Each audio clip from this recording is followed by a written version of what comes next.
Hello, friends, and welcome to another episode of Listen and Learn. I'm your host, MJ, and today we'll explore restorative justice again. For those who may not remember, our very first episode of Listen and Learn that aired a while ago now was all about restorative justice. And to celebrate that, I wanted to re record this episode to get you some more information about exactly what restorative justice is, and to take a minute to tell you about all the new programs that we're offering here at Sudbury District Restorative Justice. So sit back, relax, and let's get into it. Restorative justice is a powerful approach to conflict resolution and community healing. Unlike traditional systems that focus on punishment alone, restorative justice emphasizes repairing harm and rebuilding relationships. Imagine a system where everyone involved in a conflict gets a voice and a chance to make things right. You're looking at this and you're thinking, where do you even start? It needs to have a foundation. Well, of course, just like anything, there are foundations of restorative justice. Restorative justice is rooted in ancient practices used by indigenous cultures around the world, and the focus is on three key principles. The first one is repair. This is where we're addressing the harm caused by the wrongdoing. The second is involvement. So we're engaging everyone affected by the harm. And finally is transformation. We're using the process as an opportunity for positive change. When you're thinking about restorative justice and a conflict occurs, one of my favorite examples that I've ever heard upon all of my research and with all of my time here at SDRJ, you're taking a rock, a big rock, and you're going to think of this rock as a conflict. You're going to take this rock and you're going to throw it as hard as you can into a pond. And what happens? Well, you start to see ripples. It's not just one, two, three, there may be 15, 20, 25, 30 ripples. That one rock caused all of that commotion. You have to think about a conflict and the way that it is implemented and the way that it affects all different aspects. A conflict doesn't always just affect an offender and a victim. No, absolutely. It can affect the families, the friends, the peers, the school, if it's in a school, the community, and everyone around. It is not just a localized incident. In a restorative justice framework, the community plays a huge role in supporting both the victim and the offender.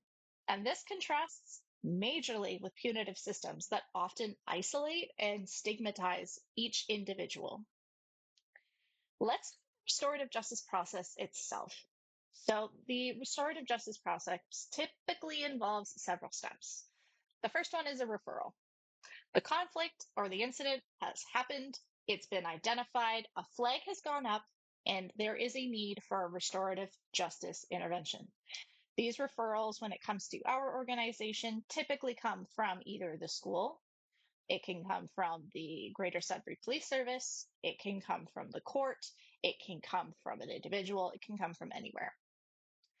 The next is preparation.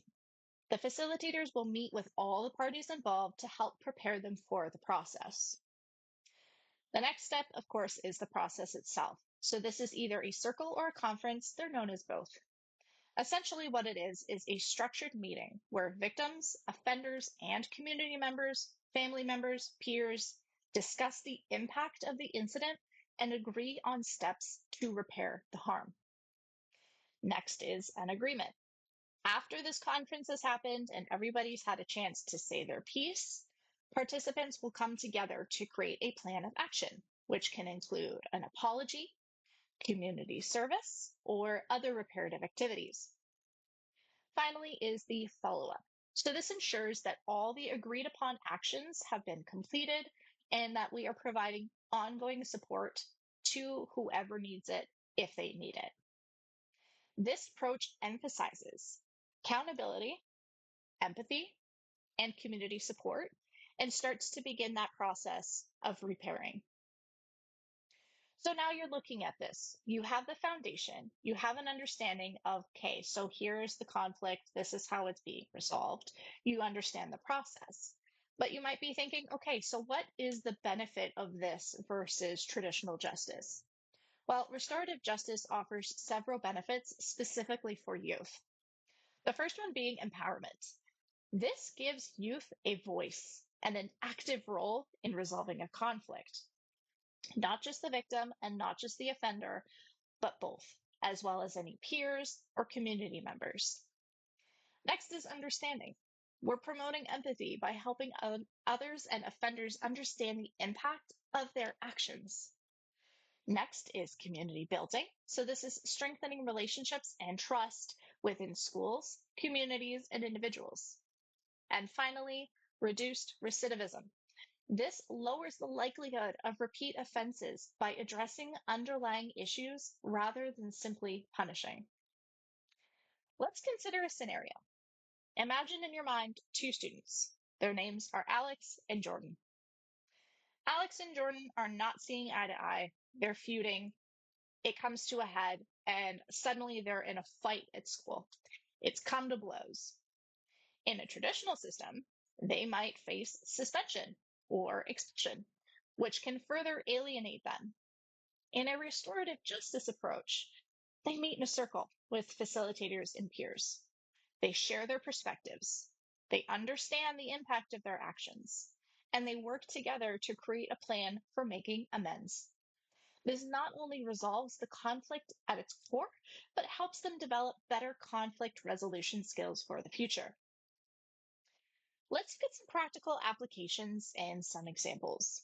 So, restorative justice can be implemented in so many settings. Here are just a couple. The first and most prominent, of course, as we mentioned previously, is schools. Restorative circles to address bullying, conflicts, can promote a more positive school climate. Next, being youth organizations or youth led sports. Programs that teach conflict resolution and empathy through restorative justice practices can create a more cohesive, better functioning team. Next is juvenile justice, diverting young offenders from the court system into restorative programs that focus on making amends, also help focus on personal growth, and can help reduce recidivism, as we previously mentioned. One notable example is the Oakland Unified School District in California. They implemented restorative practices into all of their schools across the district, and it led to a significant reduction in suspensions and expulsions. Also, it improved academic performance and overall school climate. Restorative justice offers a compassionate and effective alternative to traditional punitive systems, especially for youth. By focusing on healing and community involvement, it helps build stronger, more empathetic individuals, which will further process and begin to form more strong and empathetic communities as a whole. If you're interested in learning more or bringing restorative justice to your school or your community, we absolutely tell you to consider to reach out to local organizations like us or educators that specialize in these practices. Remember, everyone has a role to play in making our communities safer and more supportive for one another. Sudbury District Restorative Justice, we offer a range of programs designed to address conflicts and wrongdoing through community-based restorative approaches. Our restorative justice process engages victims, offenders, and community members in structured dialogues to foster understanding, accountability, and healing. We offer various programs that include our legal system navigation program for youth and for their families, mediated restorative conferences, conflict management coaching, circles of support, secondary and post-secondary school presentations. If you're interested and want to take a look at our full list of programs and for all the details on each program, we highly encourage you to visit www.sdrj.ca. As you head there, check out the Youth Programs tab. Give it a click. It'll give you a drop-down menu that gives you options to take a look through every single program that we offer, plus all of their details. If you're still looking for more information, you are more than welcome to contact us. You can send us an email, info@sdrj.ca, or if you want to send us a DM on any of our social medias, you can find us on all of them at RJ Sudbury. Our DMs are always open. Thank you so much for joining me on today's Listen and Learn. I apologize for this one being a bit of a shorter episode when compared to the others. I wanted to just thank you guys so much for being here and for listening to these episodes. This was also an excellent opportunity for us to continue to talk about restorative justice and to encourage you to check out all of our new programming on our website. We have been so fortunate to be able to put out a couple of new programs over the last year, and a lot of exciting things are happening. So be sure to follow us on all our socials to keep up with the latest.